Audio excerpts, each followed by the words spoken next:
അത്യുന്നതങ്ങളിൽ ദൈവത്തിന് മഹത്വം. ദൈവത്തിൻ്റെ തിരുനാമം വാഴ്ത്തപ്പെടുമാറാകട്ടെ. വീണ്ടും വരുന്ന കർത്താവായ യേശുക്രിസ്തുവിൻ്റെ നാമത്തിൽ ഏവർക്കും സ്നേഹവന്ദനം. തിരുവചനത്തിലെ ചില വേദഭാഗങ്ങൾ നമ്മൾ പലപ്പോഴുമായിട്ട് വിശദമായിട്ട് ചിന്തിച്ച എന്നാൽ ചുരുക്കമായിട്ട് ചിന്തിച്ച ചില തിരുവചന വേദഭാഗങ്ങൾ വായിച്ച് അതിലും ചുരുക്കമായിട്ട് ചില കാര്യങ്ങൾ പറയുവാനാണ് ഈ വീഡിയോയിലൂടെ ദൈവാത്മാവിൽ ശരണപ്പെടുന്നത്. ദൈവസ്നേഹം എന്നുള്ളതാണ് വിഷയം. ദൈവസ്നേഹം മനുഷ്യനോട് ദൈവസൃഷ്ടിയായ ദൈവത്തിൻ്റെ സാദൃശ്യത്തിൽ സ്വരൂപത്തിൽ സൃഷ്ടിച്ചവനായ മനുഷ്യനോട് ദൈവത്തിനുള്ള സ്നേഹത്തിൻ്റെ വ്യാപ്തി, അതിൻ്റെ ആഴം, അതിൻ്റെ ഉയരം, അതിൻ്റെ നീളം, അതിൻ്റെ വീതി, അതിൻ്റെ പ്രാധാന്യത്തെക്കുറിച്ചും സംസാരിക്കുന്ന തിരുവചനങ്ങളാണ് ഞാനിപ്പോൾ വായിച്ച് നിങ്ങളെ കേൾപ്പിക്കുന്നത്. അല്പമായ ഒരു നിർവചന വിശദീകരണം, ഒരു പൊരുൾ തിരിക്കൽ അതിനകത്തു നിന്നുണ്ടാകും. ദൈവം നിങ്ങൾക്ക് അത് ഗ്രഹിക്കാനായിട്ട് സഹായിക്കട്ടെ. ഇതിൻ്റെ വിശദമായ videos good news for heaven എന്ന എൻ്റെ ഈ വീഡിയോ ആത്മീയ ചാനലുകളിലുണ്ട്. അത് നിങ്ങൾ കാണുകയും കേൾക്കുകയും ചെയ്യുക. രക്ഷാനിർണയം പ്രാപിക്കുക. നിങ്ങൾ ഇന്ന് മരിച്ചാൽ നിങ്ങളുടെ നിത്യത എവിടെയാണ് എന്നുള്ള ഉറപ്പ് നിങ്ങൾ പ്രാപിക്കുവാൻ ഈ തിരുവചന സന്ദേശങ്ങളെല്ലാം നിങ്ങൾക്ക് സഹായകമാകട്ടെ എന്ന് ആത്മാർത്ഥമായി പ്രാർത്ഥനയോടെ തിരുവചനത്തിലേക്ക് കടക്കുന്നു. യോഹന്നാൻ എഴുതിയ സുവിശേഷം 3-ാം അധ്യായം 16-ാമത്തെ വാക്യം, 16 മുതലുള്ള തിരുവചനങ്ങൾ. തൻ്റെ ഏകജാതനായ പുത്രനിൽ വിശ്വസിക്കുന്ന ഏവനും നശിച്ചു പോകാതെ നിത്യജീവൻ പ്രാപിക്കേണ്ടതിന് ദൈവം അവനെ നൽകുവാൻ തക്കവണ്ണം ലോകത്തെ സ്നേഹിച്ചു. ദൈവം തൻ്റെ പുത്രനെ ലോകത്തിലേക്ക് അയച്ചത് ലോകത്തെ വിധിപ്പാനല്ല, ലോകം അവനാൽ രക്ഷിക്കപ്പെടുവാനത്രേ. ക്രിസ്തുവിൽ വിശ്വസിക്കുന്നവന് ന്യായവിധിയില്ല. വിശ്വസിക്കാത്തവന് ദൈവത്തിൻ്റെ ഏകജാതനായ പുത്രൻ്റെ നാമത്തിൽ വിശ്വസിക്കായികയാൽ ന്യായവിധി വന്നു കഴിഞ്ഞു. ന്യായവിധി എന്നതോ വെളിച്ചം ലോകത്തിലേക്ക് വന്നിട്ടും മനുഷ്യരുടെ പ്രവൃത്തി ദോഷമുള്ളതാകയാൽ അവർ വെളിച്ചത്തേക്കാൾ ഇരുളിനെ സ്നേഹിച്ചത് തന്നെ. ഈ തിരുവചനത്തിൽ ദൈവത്തിൻ്റെ ആ മനസ്സ്, മനുഷ്യരോടുള്ള ദൈവത്തിൻ്റെ മനസ്സ് പരിപൂർണമായും അടങ്ങിയിട്ടുണ്ട്. അത് നമ്മൾക്ക് ഒരു വിശദീകരണം വേണ്ടതാണെങ്കിലും ഇതിപ്പോൾ ഞാൻ ആ തിരുവചനത്തിലേക്ക് വിശദീകരണം ഈ വിഷയത്തെക്കുറിച്ചുള്ള വിശദമായിട്ടുള്ള ദൈവിക സന്ദേശം ഈ ചാനലിലുള്ളത് കൊണ്ട് ഞാൻ വിശദീകരിച്ച് പോകുന്നില്ല. അടുത്ത തിരുവചനത്തിലേക്ക് പോവുകയാണ്. 4-ാം അധ്യായം, യോഹന്നാൻ എഴുതിയ സുവിശേഷം 4-ാം അധ്യായം അതിൻ്റെ 14-ാമത്തെ തിരുവചനം. 4-ാം അധ്യായം 14-ാമത്തെ തിരുവചനം. ഞാൻ കൊടുക്കുന്ന വെള്ളം, അതായത് യേശു കൊടുക്കുന്ന വെള്ളം കുടിക്കുന്നവന് ഒരു നാളും ദാഹിക്കുകയില്ല. ഞാൻ കൊടുക്കുന്ന വെള്ളം അവനിൽ നിത്യജീവങ്കിലേക്ക് പൊങ്ങി വരുന്ന നീരുറവയായിത്തീരും എന്നുത്തരം പറഞ്ഞു. അപ്പം നിത്യജീവൻ പ്രാപിക്കുവാൻ ഈ വെള്ളം എന്നുള്ളത് ദൈവത്തിൻ്റെ വചനത്തിൻ്റെ പര്യായപദമാണ്. ദൈവവചനത്തിൻ്റെ പര്യായപദമാണ് വെള്ളം എന്നുള്ളത്. പിന്നെ പരിശുദ്ധാത്മാവിൻ്റെയും ഒരു പര്യായപദമാണ് വെള്ളം എന്നുള്ളത്. അപ്പം ആ വെള്ളം, ആ ജീവജലമാണ്. ജീവജലം അത് കുടിക്കുന്നവൻ നിത്യജീവൻ പ്രാപിക്കും. അതായത് ഈ ദൈവത്തിൻ്റെ വചനം ഭക്ഷിക്കുകയും പാനം ചെയ്യുന്നവൻ നിത്യജീവൻ ഉണ്ട് എന്നാണ് ഈ തിരുവചന ഭാഗം പറയുന്നത്. അതിൽ തന്നെ 23-ാമത്തെ തിരുവചനം. സത്യനമസ്കാരികൾ പിതാവിനെ ആത്മാവിലും സത്യത്തിലും നമസ്കരിക്കുന്ന നാഴിക വരുന്നു, ഇപ്പോൾ വന്നുമിരിക്കുന്നു എന്ന് പറഞ്ഞു. സത്യനമസ്കാരികൾ, അതായത് ദൈവത്തിൻ്റെ ഏകസത്യ ദൈവമായ ദൈവത്തെ ആരാധിക്കുന്നവരെയാണ് സത്യനമസ്കാരികൾ എന്ന് പറയുന്നത്. അവർ ദൈവത്തെ ആരാധിക്കുന്നത് ആത്മാവിലും സത്യത്തിലും വേണം ആരാധിക്കുവാൻ എന്നാണ് ഈ തിരുവചനത്തിൽ പറയുന്നത്. അതാണ് സത്യ ആരാധന. ദൈവവചന വ്യവസ്ഥ പ്രകാരമുള്ള സത്യാരാധന എന്ന് പറഞ്ഞാൽ ആത്മാവാകുന്ന ദൈവത്തെ പ്രാപിച്ചെടുത്ത് മനുഷ്യൻ്റെ ആത്മാവിനോട് ചേർന്ന് ദൈവത്തെ ആരാധിക്കുന്നു. അതാണ് ആത്മാവിലും സത്യത്തിലും സത്യനമസ്കാരികൾ ദൈവത്തെ ആരാധിക്കുന്നു എന്ന് പറയുന്നതിൻ്റെ അർത്ഥം അതാണ്. വിശദീകരണങ്ങളൊക്കെ നേരത്തെ ഉള്ളതുകൊണ്ട് ഞാൻ അതിലേക്ക് പിന്നെയും പോകുന്നില്ല. ഇനി 5-ാമത്തെ അധ്യായം 24-ാമത്തെ തിരുവചനം. യോഹന്നാൻ എഴുതിയ സുവിശേഷത്തിൽ 5-ാമത്തെ അധ്യായം 24-ാമത്തെ തിരുവചനം. ആമേൻ ആമേൻ, ഞാൻ നിങ്ങളോട് പറയുന്നു, എൻ്റെ വചനം കേട്ട് എന്നെ അയച്ചവനിൽ വിശ്വസിക്കുന്നവന് നിത്യജീവനുണ്ട്. ആമേൻ ആമേൻ, ഞാൻ നിങ്ങളോട് പറയുന്നു, എൻ്റെ വചനങ്ങൾ കേട്ട് എന്നെ അയച്ചവനെ വിശ്വസിക്കുന്നവന് നിത്യജീവനുണ്ട്. അതായത് ഒന്നുകൂടി ഞാൻ ആ വാക്യം വായിക്കാം. ആമേൻ ആമേൻ, ഞാൻ നിങ്ങളോട് പറയുന്നു, എൻ്റെ, അതായത് ക്രിസ്തുവിൻ്റെ വചനം കേട്ട് ക്രിസ്തുവിനെ അയച്ച പിതാവായ ദൈവത്തിൽ വിശ്വസിക്കുന്നവന് നിത്യജീവനുണ്ട്. അവൻ ന്യായവിധിയിലാകാതെ മരണത്തിൽ നിന്നും ജീവനിലേക്ക് കടന്നിരിക്കുന്നു. കണ്ടോ, ഇതാണ് പ്രമാണം. നിത്യജീവനുള്ള പ്രമാണം ഇതാണ്. ക്രിസ്തുവിനെയും പിതാവായ ദൈവത്തെയും പിതാവായ ദൈവം അയച്ച കർത്താവായ യേശുക്രിസ്തുവിനെയും അറിയുക എന്നത് തന്നെയാണ് നിത്യജീവൻ. അതറിഞ്ഞില്ല എങ്കിൽ നമുക്ക് ആ നിത്യജീവന് കടക്കുവാൻ കഴിയത്തില്ല. നിത്യജീവൻ അതാണ് നിത്യജീവൻ. ആ ക്രിസ്തുവിനെ അറിയുക, ക്രിസ്തുവിനെ അയച്ച പിതാവിനെ അറിയുക. ഈ 2 അറിവുകളാണ് നിത്യജീവന് ആധാരമായിരിക്കുന്നത്. ഈ അറിവില്ല എങ്കിൽ ആ വ്യക്തിക്ക് നിത്യജീവൻ അവന് അവകാശമാക്കുവാൻ കഴിയത്തില്ല. 5-ാം അധ്യായം 28-ാമത്തെ തിരുവചനത്തിലേക്ക് വരുന്നു. 5-ാം അധ്യായം 28-ാമത്തെ തിരുവചനം. ഇതിനാൽ ആശ്ചര്യപ്പെടരുത്, കല്ലറകളിലുള്ളവർ എല്ലാവരും അവൻ്റെ ശബ്ദം കേട്ട്, ക്രിസ്തുവിൻ്റെ ശബ്ദം കേട്ട്, നന്മ ചെയ്തവർ ജീവനായും തിന്മ ചെയ്തവർ ന്യായവിധിക്കായും പുനരുദ്ധാനം ചെയ്യുവാനുള്ള നാഴിക വരുന്നു. അപ്പോൾ ഇങ്ങനെ വിശ്വസിക്കുന്നവർ, അതായത് ഈ പിതാവിനെയും പിതാവ് അയച്ച പുത്രനിലെയും വിശ്വസിച്ച് അവർ പറഞ്ഞ കാര്യങ്ങൾ അനുസരിച്ച് ഈ ഭൂമിയിൽ നന്മ ചെയ്ത് ജീവിക്കുന്നവർ നിത്യജീവനായും, അതനുസരിക്കാതെ പിതാവിനെയും പിതാവ് അയച്ച പുത്രനെയും വിശ്വസിക്കാതെ അവർ പറഞ്ഞത് അനുസരിക്കാതെ തിന്മ ചെയ്ത് ജീവിക്കുന്നവർ ശിക്ഷാവിധിയിലേക്കും കടന്നു പോകും എന്നാണ് ഈ തിരുവചനം പറയുന്നത്. അതായത് കല്ലറകളിൽ എന്ന് വെച്ചാൽ മരിച്ചടക്കപ്പെട്ടവരുടെ കാര്യമാണ് പറയുന്നത്. കല്ലറകളിലുള്ളവർ എല്ലാവരും അവൻ്റെ, അതായത് ക്രിസ്തുവിൻ്റെ ശബ്ദം കേട്ട് നന്മ ചെയ്തവർ ജീവനായും തിന്മ ചെയ്തവർ ന്യായവിധിക്കായും പുനരുദ്ധാനം ചെയ്യുവാനുള്ള നാഴിക വരുന്നു. ഇവിടെ മറ്റൊരു വിഷയം കൂടിയുണ്ട്. മരണാനന്തര ജീവിതം കൃത്യമായി യാതൊരുവിധ സംശയവുമില്ലാതെ കൃത്യമായി പറഞ്ഞിരിക്കുകയാണ്. മരണാനന്തര ജീവിതമുണ്ട് എന്നുള്ള ഒരു തിരുവചനം കൂടിയാണ്. പുനരുദ്ധാനം എന്ന് പറയുന്നത് മരണാനന്തര ജീവിതമാണ്. മരിച്ചതിന് ശേഷമുള്ള ജീവിതത്തിനാണ് പുനരുദ്ധാനം എന്ന് പറയുന്നത്. അപ്പോൾ അവിടെ മരണശേഷം ഒരു ജീവിതമുണ്ട്, മരണാനന്തര ജീവിതമുണ്ട് എന്ന് കൂടി ഈ തിരുവചനം നമ്മളെ കാര്യം. അപ്പം ഇതിനെ ഇങ്ങനെ സ്വീകരിക്കുന്നില്ലെങ്കിൽ ന്യായവിധിയാണ്. അപ്പം നമ്മൾ തന്നെ ഈ ഭൂമിയിൽ നമ്മളെ ജീവനോടിരിക്കുന്ന കാലത്ത് നമ്മൾ തന്നെയാണ് നമ്മുടെ ന്യായവിധി ഉറപ്പാക്കുന്നത്.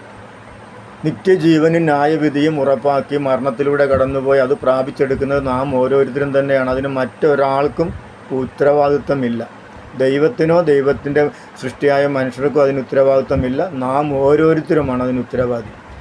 നമുക്ക് നിത്യജീവൻ വേണോ നിത്യമരണം വേണോ എന്നുള്ളത്, അതായത് നിത്യശിക്ഷാവിധി വേണോ എന്നുള്ളത് തീരുമാനിക്കുന്നത് ഈ ഭൂമിയിൽ ജനനത്തിനും മരണത്തിനും ഇടയിൽ എടുക്കുന്ന അവൻ്റെ തീരുമാനം, ആ വ്യക്തിയുടെ തീരുമാനത്തിൻ്റെ അടിസ്ഥാനത്തിലാണ്. അപ്പോൾ അതിൻ്റെ പരിപൂർണ ഉത്തരവാദി ആ വ്യക്തി മാത്രമാണ്.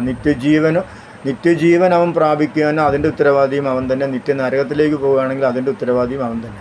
അപ്പോൾ അതിൽ മറ്റാരെയും പഴി പറഞ്ഞിട്ട് കാര്യമില്ല. ദൈവവചനപ്രകാരം ആ ഓരോരുത്തരുടെയും ഉത്തരവാദിത്വമാണത്. അടുത്ത തിരുവചനത്തിലേക്ക് വരുന്നത് 29. നന്മ ചെയ്തവർ ജീവനായും തിന്മ ചെയ്തവർ ന്യായവിധിക്കായും പുനരുദ്ധാനം ചെയ്യുവാനുള്ള നാഴിക വരുന്നു. ഇത് ന്യായം വിധിക്കുന്ന ദൈവം തന്നെയാണ് ഇത് പറയുന്നത്. ഈ ന്യായാധിപനായ ദൈവം തന്നെയാണ് ഇത് പറയാം. അപ്പം ദൈവത്തിൻ്റെ വാക്കുകൾക്ക് ഒരു മാറ്റവും ഒരു വള്ളിയും പുള്ളിയും മാറ്റം വരത്തില്ല. അത് അങ്ങനെ തന്നെ സംഭവിക്കും. ഇനി 6-ാം അധ്യായം 27-ാമത്തെ തിരുവചനം. നശിച്ചു പോകുന്ന ആഹാരത്തിനായിട്ടല്ല, നിത്യജീവങ്കിലേക്ക് നിലനിൽക്കുന്ന ആഹാരത്തിനായിട്ട് തന്നെ പ്രവർത്തിപ്പിൻ. അത് മനുഷ്യപുത്രൻ നിങ്ങൾക്ക് തരും. അവനെ പിതാവായ ദൈവം മുദ്രയിട്ടിരിക്കുന്നു എന്ന് ഉത്തരം പറഞ്ഞു. വീണ്ടും അവിടെ അതേ ആശയം തന്നെയുള്ള തിരുവചനമാണ്. നശിച്ചു പോകുന്ന ആഹാരത്തിനായിട്ടല്ല, നിത്യജീവങ്കിലേക്ക് നിലനിൽക്കുന്ന ആഹാരത്തിനായിട്ട് തന്നെ പ്രവർത്തിപ്പിൻ. അതായത് നശിച്ചു പോകുന്ന ആഹാരം എന്ന് പറയുന്നത് നമ്മുടെ ഈ ജഡത്തിനു വേണ്ടിയാണ് സർവ്വ മനുഷ്യനും അധ്വാനിക്കുന്നത്. ഈ ജഡത്തെ നിലനിർത്തുന്നതിനും ജഡത്തെ മോടി പിടിപ്പിക്കുന്നതിനും ജഡത്തെ ആരോഗ്യപൂർണ്ണമാക്കുന്നതിനും ജഡത്തെ സൗന്ദര്യപൂർണ്ണമാക്കുന്നതിനും വേണ്ടിയാണ് സർവ്വ മനുഷ്യൻ്റെയും അധ്വാനം. എന്നാൽ അവൻ മനസ്സിലാക്കാത്തൊരു കാര്യമുണ്ട്. ഈ ജഡത്തിനുള്ളിലിരിക്കുന്ന യഥാർത്ഥ മനുഷ്യന് വേണ്ടിയാണ് അധ്വാനിക്കേണ്ടത്. ആ യഥാർത്ഥ മനുഷ്യനെ കണ്ടെത്തി ആ യഥാർത്ഥ മനുഷ്യന് വേണ്ടിയാണ് അധ്വാനിക്കേണ്ടതെന്ന് ദൈവത്തിൻ്റെ വചനം അസന്നിഗ്ധമായി സംശയലേശം എന്നെ പ്രഖ്യാപിക്കുമ്പോൾ, കൽപ്പിക്കുമ്പോൾ അതിന് വില കൊടുക്കാതെ ആ യഥാർത്ഥ മനുഷ്യൻ്റെ ഉടുപ്പായ വസ്ത്രമായ ഈ ജഡത്തിന് വേണ്ടിയാണ് സർവ്വ മനുഷ്യനും അധ്വാനിക്കുന്നത്. അത് നിർജീവമുള്ളതാണ്, അത് നിർജീവമാണ്, അത് ജീർണതയുള്ളതാണ്, അതിന് നിത്യതയില്ല, അത് അല്പകാലം മാത്രം നിലനിൽക്കുന്നതാണ്. അപ്പോൾ അതിനുവേണ്ടി അധ്വാനിക്കാതെ നിത്യജീവങ്കിലേക്ക് നിലനിൽക്കുന്ന ആഹാരത്തിന് വേണ്ടി, അതായത് അകത്തെ മനുഷ്യന് നിത്യജീവൻ കൊടുക്കുന്നതും നിത്യജീവൻ നിലനിർത്തുന്നതിനും വേണ്ടി അധ്വാനിക്കുവാനാണ് ഈ തിരുവചനത്തിൽ പറയുന്നത്. അപ്പോൾ ഈ തിരുവചനങ്ങൾ പ്രകാരം എപ്രകാരം നിങ്ങൾക്ക് ഈ ദൈവത്തെ, ഈ തിരുവചനത്തെ വിശ്വസിച്ച് ഈ വചനമാകുന്ന ക്രിസ്തുവിനെ സ്വീകരിച്ചുകൊണ്ട് ദൈവപ്രമാണപ്രകാരം ജീവിപ്പാൻ നിങ്ങൾക്ക് കഴിയുന്നോ, അതായത് നന്മ ചെയ്ത് ജീവിച്ചാൽ നിങ്ങൾക്ക് നിത്യജീവൻ ഉറപ്പാണെന്ന് ദൈവത്തിൻ്റെ വാഗ്ദാനമുണ്ട്. ആ ദൈവിക വാഗ്ദാനം ഒരിക്കലും തെറ്റത്തില്ല. ദൈവം പോഷ്ക്ക് പറയുന്ന വ്യക്തിയല്ല. ഇനി നമ്മൾ കൊലോസ്യ ലേഖനം 2-ാം അധ്യായം 14-15 തിരുവചനത്തിലേക്ക് പോവുകയാണ്. വിശുദ്ധ പൗലോസ്ലീഹ കൊലോസ്യർക്ക് എഴുതിയ ലേഖനം 2-ാം അധ്യായം 14-15 വചനങ്ങളിലേക്ക് നമ്മൾ പോകുന്നു. അതിക്രമങ്ങളൊക്കെയും നമ്മോട് ക്ഷമിച്ച് ചട്ടങ്ങളാൽ നമുക്ക് വിരോധവും പ്രതികൂലവുമായിരുന്ന കൈയെഴുത്ത് മായിച്ചു ക്രൂശിൽ തറച്ച് നടുവിൽ നിന്നും നീക്കിക്കളഞ്ഞു.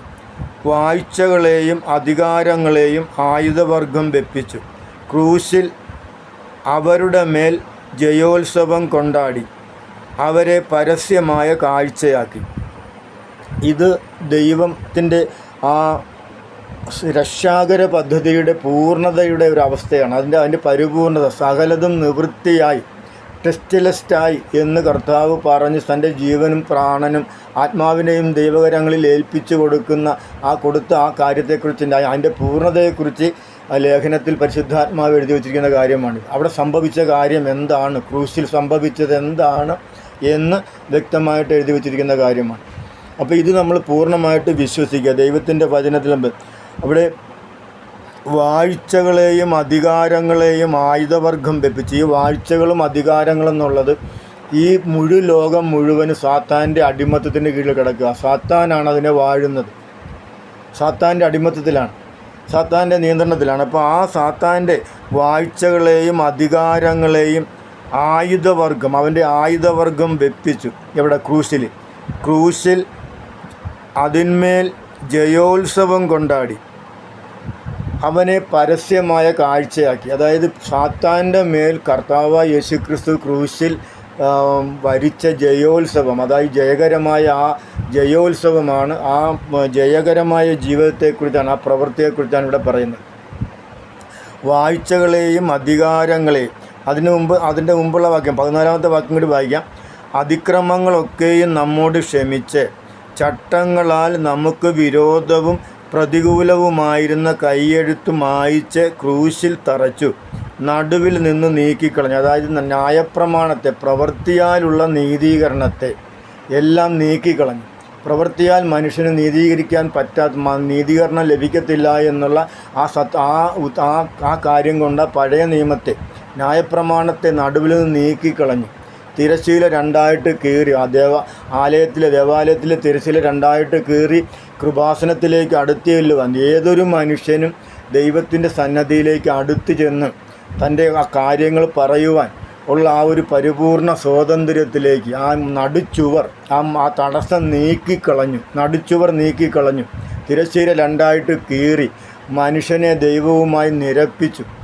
ദൈവത്തോട് അടുപ്പിക്കുവാൻ, ദൈവത്തിൻ്റെ അടുക്കിലേക്ക് കടന്നു ചെല്ലുവാനുള്ള ആഗ്രഹമുള്ള ഏതൊരു മനുഷ്യനും ക്രിസ്തുയേശുവിൻ്റെ നാമത്തിൽ ക്രിസ്തുയേശുവിൻ്റെ രക്തത്താലിൻ്റെ പുണ്യാക രക്തത്താൽ ആ കൃപാസനത്തോട് അടുത്ത് ചെന്ന് ദൈവത്തോടുള്ള ഇമ്മാനുവേൽ എന്നുള്ള അനുഭവത്തിൽ കടന്ന് ആ അനുഭവം പ്രാപിച്ചെടുക്കുവാൻ ഉള്ള എല്ലാ കാര്യങ്ങളും നിവർത്തിച്ച് ജയോത്സവം കൊണ്ടാടി ശത്രുവായ സാത്താനെ പരാജയപ്പെടുത്തി അധികാരങ്ങളെയും വാഴ്ചകളെയും കീഴടക്കി ശത്രുത്വം നീക്കിക്കളഞ്ഞു, നടിച്ചവർ നീക്കിക്കളഞ്ഞു.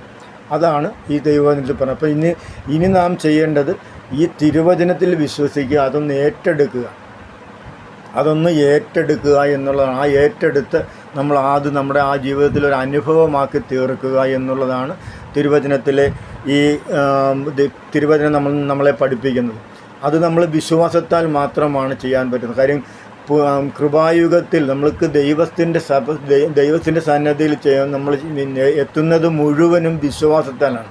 കൃപായുഗത്തിൽ, അതായത് ദൈവസഭയോടുള്ള ബന്ധത്തിൽ യഥാർത്ഥ കൃപായുഗത്തിലെ ക്രിസ്തീയ ജീവിതമെന്ന് പറയുന്നതിൻ്റെ എല്ലാത്തിൻ്റെയും കാതലായ വിഷയം വിശ്വാസം എന്നതാണ്.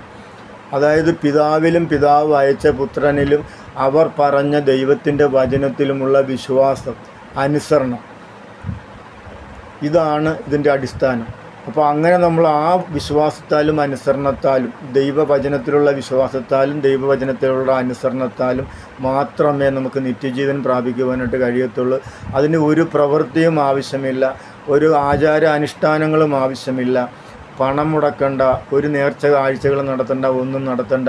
ഈ ജീവനുള്ള ദൈവത്തെയും ഈ ജീവിപ്പിക്കുന്ന ദൈവത്തിൻ്റെ വചനത്തിലും വിശ്വസിക്കുക, അത് ഏറ്റുപറയുക, നിത്യജീവൻ അവകാശികളായി തീരുക. പ്രിയപ്പെട്ടവരെ, ഇതല്ലാതെ നമുക്ക് മറ്റൊരു മാർഗവുമില്ല, കുറുക്കുവഴികളൊന്നുമില്ല. മരണാനന്തര ശേഷമുള്ള നിത്യജീവിതം നിത്യജീവൻ പ്രാപിക്കുവാൻ. അതല്ലെങ്കിൽ നിങ്ങളിത് അനുസരിക്കുന്നില്ല, ഇത് ഏറ്റെടുക്കുന്നില്ല, ഈ സത്യവചനത്തിൽ, ഈ സുവിശേഷത്തിൽ വിശ്വസിക്കുന്നില്ല, ക്രിസ്തുവിൽ വിശ്വസിക്കുന്നില്ല, ക്രിസ്തുവിനെ അയച്ച പിതാവിൽ വിശ്വസിക്കുന്നില്ല, അവരുടെ കൽപ്പനകളും പ്രമാണങ്ങളും ചട്ടങ്ങളും നിയമങ്ങളും വിധികളും അനുസരിക്കുവാൻ നിങ്ങൾ തയ്യാറല്ലെങ്കിൽ നിശ്ചയമായിട്ടും നിങ്ങൾക്ക് നരകയാതനയാണ്, നിത്യശിക്ഷാവിധിയായ നരകശിക്ഷയാണ് നിങ്ങൾക്ക് ലഭിക്കുന്നത് എന്നുള്ള ആ ഒരു ഉത്തമ ബോധ്യം നിങ്ങൾക്കിപ്പോൾ ലഭിച്ചു കാണുമെന്ന് വിശ്വസിക്കുന്നു. ഞാൻ പറഞ്ഞതല്ല, ദൈവത്തിൻ്റെ വചനത്തിൽ പറഞ്ഞ കാര്യമാണിത് മുഴുവനും. അപ്പോൾ ഈ വചനപ്രകാരം നിങ്ങൾക്ക് എല്ലാവർക്കും നിത്യജീവൻ ലഭിക്കാൻ ഇടവരട്ടെ എന്ന് ഞാൻ ആത്മാർത്ഥമായി പ്രാർത്ഥിക്കുകയും ആശംസിക്കുകയും ചെയ്യുന്നു. നിങ്ങളെ ദൈവം സഹായിക്കട്ടെ. പരിശുദ്ധാത്മാവ് പാപത്തെക്കുറിച്ചും നീതിയെക്കുറിച്ചും ന്യായവിധിയെക്കുറിച്ചും നിങ്ങൾക്ക് ഓരോരുത്തർക്കും ബോധ്യം വരുത്തി നിത്യജീവൻ അവകാശികളും ഓഹരിക്കാരുമാക്കി തീർക്കട്ടെ. അത്യുന്നതങ്ങളിൽ ദൈവത്തിനും മഹത്വം, തിരുനാമത്തിനും മഹത്വം. മാറാനാഥ കർത്താവായ യേശുവേ, വേഗം വരേണമേ. ആമേൻ. കർത്താവേ, വരേണമേ.